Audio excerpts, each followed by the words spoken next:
Imagina esto, un campesino sin herencia, sin títulos, sin apellidos sonoros, termina prestándole dinero al presidente de un país, no al alcalde de su pueblo, no a un empresario local, al mismísimo gobierno de Colombia. Sí, eso pasó, y no fue magia, ni herencia, ni suerte. Fue método, disciplina y una mente que veía las crisis como menús de oportunidades.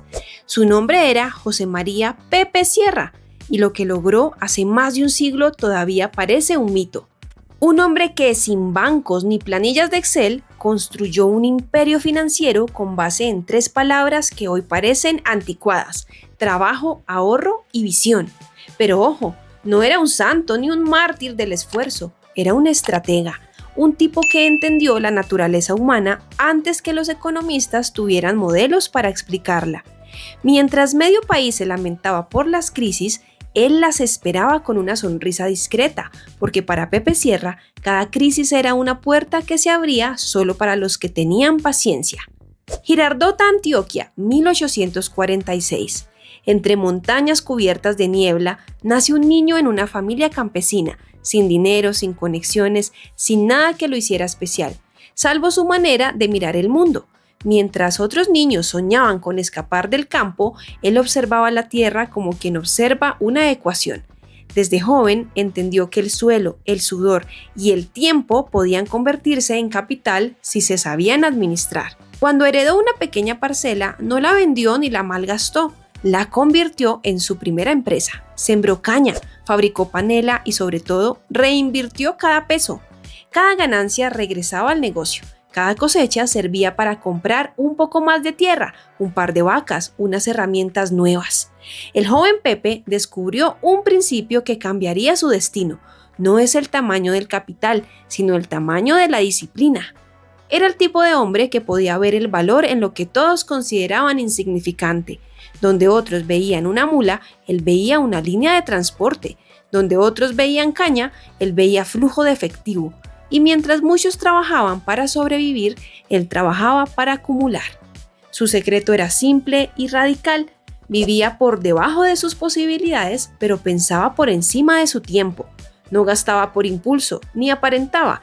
No lo movía la envidia, sino la precisión. Su vida era frugal, casi austera.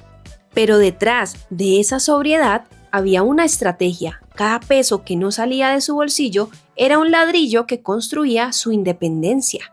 En una época donde la ostentación era símbolo de poder, Pepe decidió lo contrario, camuflar su éxito. No era el campesino más vistoso, pero sí el más paciente. No hablaba mucho, pero observaba todo. Y cuando llegó la tormenta perfecta, una Colombia desangrada por guerras y gobiernos en quiebra, él ya estaba listo. El país estaba en ruinas, los cofres del Estado vacíos, los comerciantes quebrados, los impuestos impagables, y cuando todo el mundo entró en pánico, Pepe vio una oportunidad que cambiaría su destino y el de la República.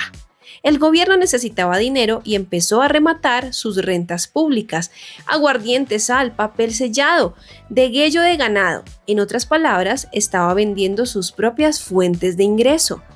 Pepe, con su capital bien guardado y su cálculo afilado, fue uno de los primeros en levantar la mano. Mientras los poderosos se quejaban, él apostó, compró concesiones, pagó lo justo, firmó contratos con el Estado y transformó los remates en minas de rentabilidad. Su visión era quirúrgica. No buscaba enriquecerse rápido, sino posicionarse en el lugar donde el dinero inevitablemente pasaría. Cada contrato le generaba ingresos constantes y control del flujo, de las rentas, del tiempo, y ese control lo convirtió poco a poco en el prestamista más influyente del país. No tenía banco, pero todos le debían. No tenía oficina, pero su libreta era más temida que los balances del Ministerio de Hacienda. Pepe Sierra se convirtió en algo insólito, un banquero sin banco. Cuando el Estado necesitaba fondos para obras, guerras o ferrocarriles, tocaban a su puerta. Los presidentes firmaban pagarés con su nombre. Los ministros lo buscaban con respeto y con deuda. Mientras los bancos apenas nacían, Pepe ya era el sistema financiero del país. Y todo eso lo logró sin gritar, sin robar, sin heredar, sin pedir favores, solo con método, cálculo y una frialdad que muchos confundían con tacañería. Pepe Sierra no confiaba en la suerte, confiaba en el papel firmado. Cada préstamo tenía respaldo, cada negocio tenía garantía. Era el tipo de persona que no hacía nada sin un ¿y si todo sale mal? Porque entendía algo que la mayoría ignora. El optimismo sin estrategia es una forma elegante de ruina. Mientras tanto, seguía viviendo con una modestia casi desconcertante. Comía sencillo, vestía igual que siempre, evitaba los lujos. A su alrededor, la élite bogotana gastaba en banquetes y joyas. Él seguía comprando tierra, ganado y más contratos. El tipo que se negaba a derrochar terminaba financiando a quienes vivían de apariencias. Y así, silenciosamente, un campesino se volvió el prestamista de los presidentes. Pero Pepe no solo pensaba en rentas, pensaba en legado.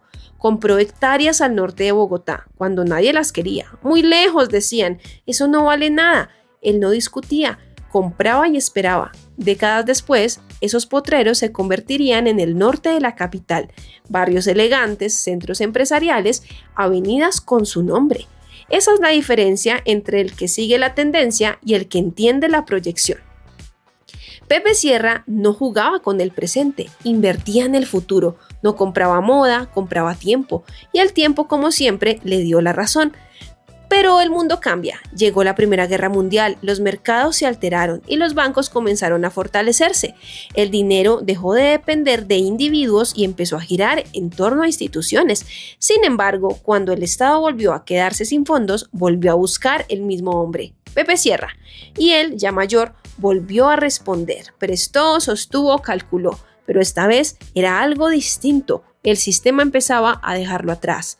El país se modernizaba, los bancos se expandían y el modelo del prestamista individual empezaba a morir. Aún así, hasta sus últimos días, Pepe siguió revisando sus libretas, sus contratos, sus tierras. Murió en 1921. Sin discursos, sin estatuas, sin aplausos, pero dejó una herencia más poderosa que cualquier fortuna, una mentalidad.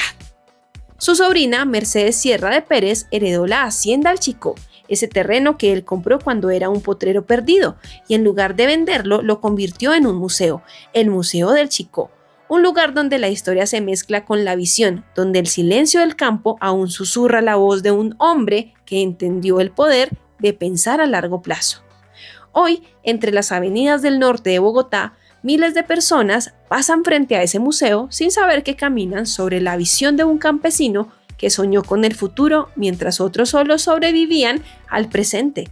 Y esa es la esencia de Pepe Sierra, el hombre que no necesitó poder político para dominar la economía, ni lujos para representar la abundancia. Su vida fue una ecuación de 3 pasos: trabajar, ahorrar, reinvertir. Repetir, sin drama, sin ruido, sin distracciones.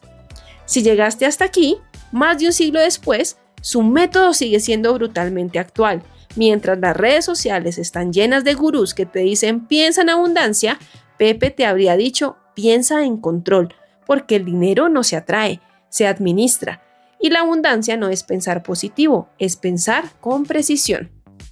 Si viviera hoy, probablemente no tendría redes sociales, ni relojes de lujo, ni autos importados. Seguiría usando la misma camisa, seguiría escribiendo en su libreta, solo que esta vez tendría Wi-Fi. Compraría startups en crisis, terrenos que nadie quiere, negocios a punto de quebrar, y luego los haría rentables, porque la mentalidad no cambia con la época, solo cambia el vehículo.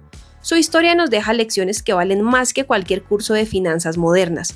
Primero, que el lujo sin estrategia es una trampa disfrazada. Segundo, que la apariencia paga más intereses que cualquier banco. Y tercero, que el éxito no depende de cuánto ganas, sino de cuánto controlas. Pepe Sierra lo entendió en 1846. Hoy, en 2025, sigue siendo la lección que más olvidamos. La gente corre detrás del dinero sin entender que el dinero, como un animal asustadizo, huye del ruido, y Sierra fue el cazador más silencioso que tuvo Colombia.